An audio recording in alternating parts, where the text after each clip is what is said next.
जय हिंद साथियों। इस समय पूरे देश में हर तरफ आप देख रहे होंगे कि विरोध प्रदर्शन हो रहे हैं, हड़ताल हो रही है, तालाबंदी हो रही है, पुलिस लाठियां चला रही है और लाठियां चलाते चलाते पटना के एसडीएम भी उठ जाते हैं।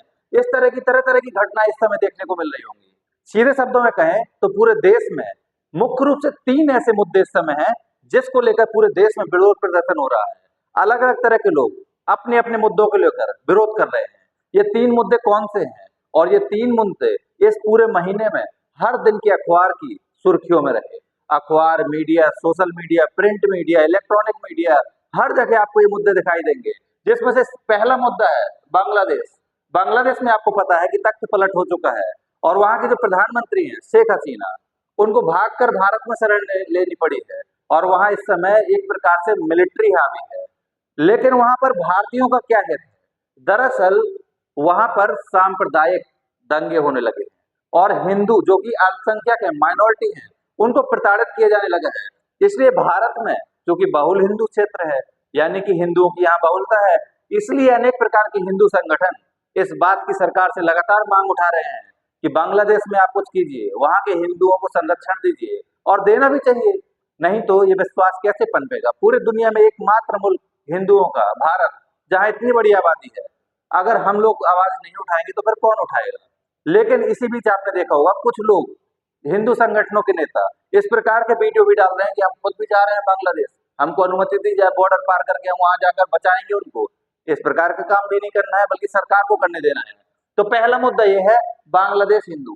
बांग्लादेश में हिंदुओं के साथ जो उत्पीड़न हो रहा है, उनका शोषण हो रहा है, वहां की बच्चियों, महिलाओं के साथ जिस प्रकार की जाति हो रही है, उनको घर से बेदखली की जा रही है, उन सभी कारणों से भारत में हिंदुओं की ये मांग है कि बांग्लादेश में सरकार को एक्शन लेना चाहिए और वहां के हिंदुओं की सुरक्षा करनी चाहिए। और प्रधानमंत्री जी ने भी लाल किले से इस बात को उठाया था। इसलिए ये मुद्दा बहुत महत्वपूर्ण है। आज देश में जगह जगह पर अनेक संगठन इसको लेकर रैलियां निकाल रहे हैं, प्रदर्शन कर रहे हैं कि हिंदुओं के समर्थन में आइए। और ऐसी ढाका से अनेक तस्वीरें आई हैं जिसमें ये देखा है लगभग 9 लाख 10 लाख हिंदू एक जगह इकट्ठे हो गए। यानी कि जब आपका उत्पीड़न हो, शोषण हो, तो संगठित हो जाओ, क्योंकि संगठित लोगों का कोई कुछ नहीं बिगाड़ पाता है। और बांग्लादेश में जो हुआ उससे सीख लेनी चाहिए। दूसरा मुद्दा है कोलकाता रेप कांड। ये एक ऐसा कांड है जिसने भारत की संस्कृति को दूसरी बार लगातार धूमिल करने का काम किया है और मानव जाति की क्रूरता, नीचता इसमें दिखाई देती है। सबसे पहले आपने देखा होगा मणिपुर में लगभग 1 वर्ष तक इस प्रकार की घटनाएं हुई और किस प्रकार के अत्याचार महिलाओं के साथ हुए हम सभी लोगों ने देखा। लेकिन कलकत्ता में जो ये कांड हुआ, एक डॉक्टर जो कि लगातार 36 घंटे से काम कर रही है, उसके साथ इस प्रकार की जाति क्रूरता शर्मसार कर देने वाली है। ये लोग इंसान हो ही नहीं सकते, हैवान है, दरिंदे हैं। इसलिए दूसरा मसला ये है, इसको लेकर पूरे देश में कैंडल मार्च निकाले जा रहे हैं, प्रोटेस्ट हो रहे हैं, अच्छी बात है। लेकिन दरअसल ये सच्चाई है कि हम लोगों ने कड़े से कड़े कानून तो बना लिए हैं, आजादी के 78वें वर्ष पर तो आ चुके हैं, लेकिन उसके बाद भी शायद मानसिक स्तर पर जो बेकार है उनको हम दूर नहीं कर सकते हैं। या फिर सोशल मीडिया जैसी साइटों पर, इंटरनेट पर हम लोगों ने इस प्रकार की सामग्री को प्रसारित कर रखा है जो कहीं ना कहीं समाज में इस प्रकार की मानसिकता को बढ़ावा दे रहा है और इस प्रकार के क्राइम को आगे बढ़ाने के लिए संरक्षण दे रहा है। सरकार को सख्त कानून बनाने चाहिए और जो जो इसके अपराधी हैं उनको ऐसी सजा देनी चाहिए। कहा जाता है सजा का उद्देश्य सिर्फ सुधार नहीं होता है, सजा का उद्देश्य भय भी होता है, ताकि भविष्य में कोई व्यक्ति उस प्रकार का अपराध करने की चेष्टा ना करे। लेकिन ये आम बात हो चुकी है, हर जगह इस प्रकार की घटनाएं दिखाई देती हैं। सरकार का, समाज का, दोनों का ही फेलियर है। लेकिन आज हम जिस मसले पर बात करना चाहते हैं वो है तीसरा बड़ा मसला, SC/ST आरक्षण। ये एक ऐसा मसला है जिसको लेकर आज पूरे देश में एकजुटता दिखाई दे रही है। SC/ST कम्युनिटी के सभी लोग रैलियां कर रहे हैं, प्रदर्शन कर रहे हैं, कई जगह लाठियां चार्ज हुई हैं। और जो हमने SDM वाला मसला बताया वो इसी का था, पटना के SDM। लेकिन ये इतना महत्वपूर्ण मसला है, इसको हम थोड़ा विस्तार से समझने का प्रयास करते हैं कि आखिर ये क्या है आरक्षण व्यवस्था, हमारे संविधान में कहां पर इसको दिया गया है स्थान, और आखिर ये आरक्षण क्यों जरूरी है। यदि आरक्षण नहीं दिया जाए तो समाज में क्या होगा, और यदि आरक्षण दे दिया जाए तो क्या सभी लोग समान रूप से आगे बढ़ पाएंगे? चलिए समझने का प्रयास करते हैं। तो देखिए, आरक्षण अगर हम लोग आरक्षण की बात करें तो सबसे पहले हम लोग थोड़ा हिस्ट्री में चलते हैं। हम लोग इतिहास में पढ़ते हैं वैदिक काल के बारे में। वैदिक काल में हम लोगों ने एक व्यवस्था बनाई जिसको हम लोग कहते हैं वर्ण आश्रम व्यवस्था, और कहा कि व्यक्तियों को उनके वर्ण के आधार पर वर्गीकृत कर देना चाहिए। जो लोग जो काम करते हैं उसको उसी वर्ण का कह दिया जाए। यानी कि हम लोगों ने जो आरंभ में व्यवस्था अपनाई उसका उद्देश्य सिर्फ इतना था कि समाज में अलग अलग तरह के लोग रहे। कुछ कृषक रहे, कुछ पशुपालक रहे, कुछ लोहे का काम करने वाले लोग रहे, कुछ लोगों की सेवा करने वाले लोग रहे, कुछ शासन करने वाले लोग रहे। लेकिन यहाँ पर वैदिक काल में हम लोगों ने छुआछूत जैसी चीज को नहीं अपनाया था, बल्कि उद्देश्य सिर्फ इतना था कि समाज में हर तरह के लोग रहे ताकि समाज आगे लगातार बढ़ सके। लेकिन धीरे धीरे समय के साथ वैदिक काल में बहुत सी ऐसी चीजें, बहुत सी ऐसी रूढ़ियां, बहुत सी ऐसी कुप्रथाएं हम लोगों ने सम्मिलित कर दी समाज में, और कहा कि अब जो व्यक्ति जो काम कर रहा था उसका बच्चा जो जन्म लेगा उसको भी वही काम करना पड़ेगा। यहीं से समस्या उत्पन्न हुई। अगर एक व्यक्ति लोहे का काम करता है, लोहार है, और अगर उसका बच्चा पुरोहित का काम करना चाहता है तो उसको करने देना चाहिए अगर उसमें योग्यता है तो। तब तो समाज में कोई दिक्कत नहीं थी। लेकिन अगर ये कहा जाए कि अगर कोई व्यक्ति लोहे का काम कर रहा है उसका बच्चा भी लोहे का काम करेगा, कोई सफाई का काम कर रहा है उसका बच्चा भी सफाई का काम करेगा, तो ये तो जाति हो गई ना, तो उसको फ्रीडम ही कहाँ मिला। तो ये इतिहास में यहाँ से समय के साथ बहुत सारी जातियां, बहुत सारे वर्ग बनते गए, और जातियों की उपजातियां बनती गई, और शोषण की व्यवस्था, एक ऐसी व्यवस्था शुरू हुई जिसने हजारों वर्षों तक भारतीय समाज को लगातार खोखला करने का प्रयास किया। एक स्थिति तो ऐसी आई जहां हम लोग चार वर्ण की बात करते हैं, ब्राह्मण, क्षत्रिय, वैश्य,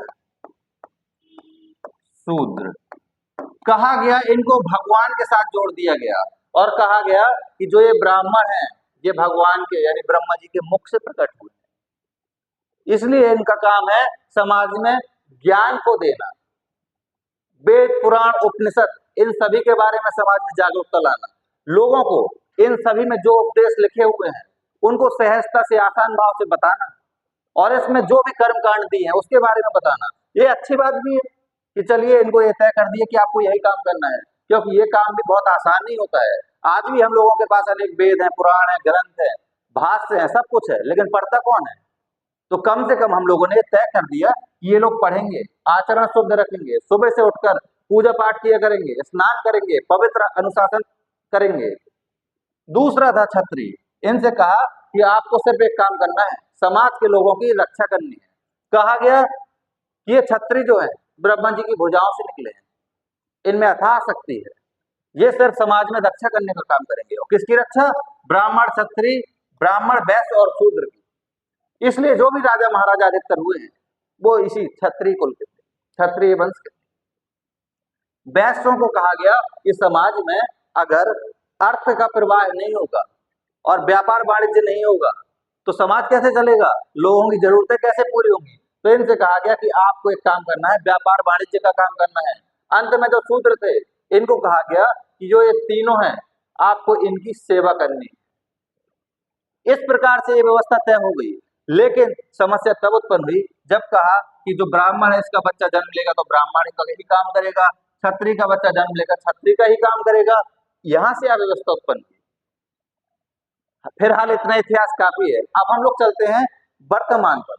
इसको लेकर मुख्य रूप से जिन्होंने सबसे महत्वपूर्ण योगदान दिया इस व्यवस्था को प्रहार करने का, अतीत काल में महात्मा बुद्ध, महावीर स्वामी, इन लोगों ने इस व्यवस्था को तोड़ने का काम किया है, और खुद क्षत्रिय थे, और कहा कि हमारे साथ कोई भी जुड़े, चाहे वो शूद्र हो चाहे वो ब्राह्मण हो, हमें कोई बुराई नहीं है। यानी कि समाज में समानता स्थापित करने का एक प्रयास महात्मा बुद्ध और महावीर स्वामी ने पहले ही कर दिया था। लेकिन अगर आधुनिक भारत की बात करेंगे तो बाबा साहेब भीमराव अंबेडकर और ज्योतिबा फुले, इन लोगों के द्वारा समाज में इन लोगों पर हो रहे अत्याचार को उठाया गया। इनके लिए जहां पाठशाला या स्कूल या विद्यालय में जाने की व्यवस्था नहीं होती थी, इनके लिए विद्यालय खोले, महिलाओं के लिए शिक्षा की व्यवस्था की गई, इस तरह के काम हुए। हमारे अगर हम संविधान की बात करेंगे तो हमारे संविधान में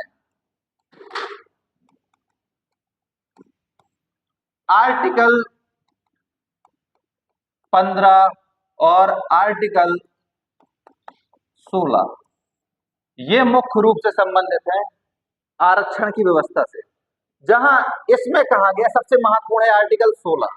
आर्टिकल 16 में कहा गया है कि सभी लोगों को अवसर की समानता होगी। कहां पर? सरकारी नौकरियों में। यानी कि भारत सरकार, राज्य सरकार, कोई भी सरकार अगर सरकारी नौकरी निकालेगी तो सभी लोगों को समान अवसर मिलेंगे। अब आपको लग रहा होगा कि सभी को समान अवसर मिलेंगे, मतलब सभी लोग फॉर्म भरेंगे और सभी लोग बराबर से एग्जाम देंगे और सभी लोगों में से जो भी मेरिट में आ जाएगा वो क्वालिफाई करेगा। तो यहाँ आरक्षण क्यों? तो आपको याद होगा कि इसके पहले हम लोगों ने आर्टिकल 14 में एक व्यवस्था दी है। उसमें कहा गया है कि विधि के समक्ष समानता और विधियों का समान संरक्षण, यानी कानून सब लोगों पर समान रूप से लागू होगा। और साथ में यह भी कहा गया है कि एक ही कानून समान लोगों पर समान रूप से लागू होगा। अगर महिलाओं के लिए कोई कानून बनाना है तो बना सकते हैं, ये नहीं कहेंगे महिलाओं के लिए बना दिया हमें क्यों नहीं शामिल किया। ये नहीं कह सकते हैं कि अगर कोई कानून दलितों के लिए बना दिया तो उसमें हमें क्यों नहीं शामिल किया। ऐसा नहीं है, बना सकते हैं। और इसी बात को ध्यान में रखते हुए आर्टिकल 16 में कहा गया कि समाज में समानता तो है नहीं, हर कोई एक समान तो है नहीं, समाज में जातिगत विभेदीकरण है। जैसे जनरल, ओबीसी, एससी और एसटी, ये मुख्य रूप से आपको व्यवस्था दिखाई देती है। इसमें जनरल में कहा गया है कि वो सभी लोग शामिल होंगे जिनको कोई रिजर्वेशन नहीं डायरेक्टली। बाकी जो ओबीसी हैं, एससी हैं, एसटी हैं, इनकी जितनी आबादी उतने प्रतिशत इनको आरक्षण मिलेगा। यानी ओबीसी लोगों की अगर आबादी 27% है तो 27% सीटें इनके लिए रिजर्व रखी जाएंगी। अगर एससी की आबादी 16% है तो 16% सीटें इनको रिजर्व रखी जाएंगी सरकारी नौकरियों में। और अगर इनकी आबादी 8% है तो 8% सीटें इनके लिए रिजर्व रखी जाएंगी। लेकिन सरकार ने एक और हुक्म का पत्ता निकाला और कहा एक काम करते हैं, हमारे संविधान में कहीं पर नहीं दिया था कि आर्थिक आधार पर आरक्षण मिलेगा, यानी कि आपकी आर्थिक स्थिति के आधार पर आरक्षण का कहीं कोई प्रावधान नहीं था। लेकिन वर्तमान सरकार ने एक बहुत शानदार चुनावी दांवपेच खेला और कहा जनरल कैटेगरी में भी ऐसे लोग जिन लोगों की आर्थिक स्थिति अच्छी नहीं है उनको भी हम 10% का आरक्षण देंगे, जिसको हम लोग जानते हैं ईडब्ल्यूएस के नाम से। और ओबीसी को लेकर एक व्यवस्था है कि आरक्षण क्रीमी लेयर के तहत मिलेगा। अब ये क्रीमी लेयर क्या होती है? देखिए ओबीसी में मान लीजिए 27% लोग आ गए, लेकिन 27% लोगों में से बहुत से लोग ऐसे होंगे जो बहुत अच्छी स्थिति में होंगे। तो कहा गया कि जो बहुत अच्छी स्थिति में है, जिनके पास बहुत रुपए है, 8 लाख रुपए, हालांकि समय समय पर इस सीमा रेखा बदलती रही है। मान लीजिए कहा कि आपके पास 8 लाख रुपए हैं तो आपको ओबीसी में आरक्षण का लाभ नहीं मिलेगा। 8 लाख से कम है तभी आपको लाभ मिलेगा। तो ये व्यवस्था थी क्रीमी लेयर व्यवस्था, मतलब ओबीसी में भी उन लोगों को लाभ मिलेगा जिन लोगों की आर्थिक स्थिति बहुत कमजोर है, नाजुक है। आर्थिक स्थिति नहीं, मतलब उनकी सामाजिक और शैक्षणिक स्थिति। उसके बाद अभी जो मुद्दा है जिस कारण से पूरे देश में प्रोटेस्ट हुआ है, कल आप लोगों ने देखा है कि जगह जगह पर भारत बंद की रैलियां निकाली गई, आंदोलन हुए। सभी जितनी पार्टियां हैं उन पार्टियों के प्रमुखों ने, अध्यक्षों ने सीधे तौर पर कहा है ये फैसला गलत है, हम इसका समर्थन नहीं करते हैं। तो आखिर क्या हुआ?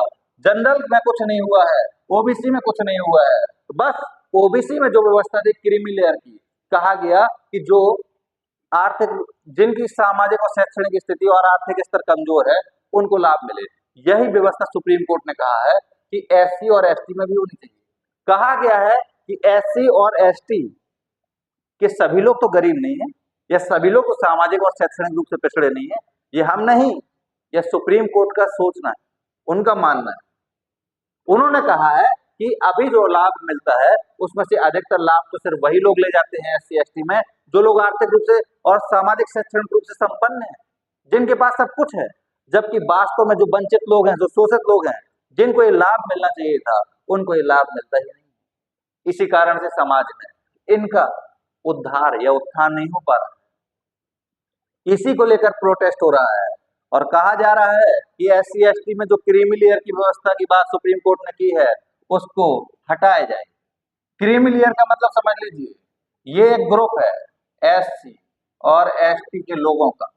इसमें से ये कहा जा रहा है कि जिसकी आर्थिक स्थिति अच्छी है या फिर जिसको आरक्षण का लाभ मिल चुका है, अब उन लोगों को आरक्षण नहीं दिया जाना चाहिए, बल्कि इसके जो शोषित लोग हैं, जो वंचित लोग हैं, जो प्रताड़ित लोग हैं, जो सामाजिक और शैक्षणिक रूप से पिछड़े लोग हैं, उनको आरक्षण मिलना चाहिए।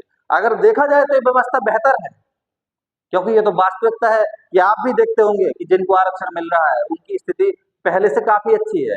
अगर मान लीजिए 100 लोगों को आरक्षण मिला है एससी एसटी में, तो इनमें से लगभग 70 से 80 लोग तो सिर्फ वही होते हैं जो लोग आर्थिक रूप से संपन्न हैं, सामाजिक स्थिति भी काफी अच्छी है, लेकिन बाकी जिनको मिलना चाहिए उनको शायद नहीं मिल पा रहा है। इन्हीं सब बातों को ध्यान में रखते हुए सर्वोच्च न्यायालय का ये निर्णय आया है। हालांकि इसको लेकर इतना प्रोटेस्ट हो रहा है, पूरी संभावना है कि जल्दी ही ये निर्णय शायद संसद के द्वारा नया कानून बनाकर इस निर्णय को निरस्त या रद्द कर दिया जाएगा।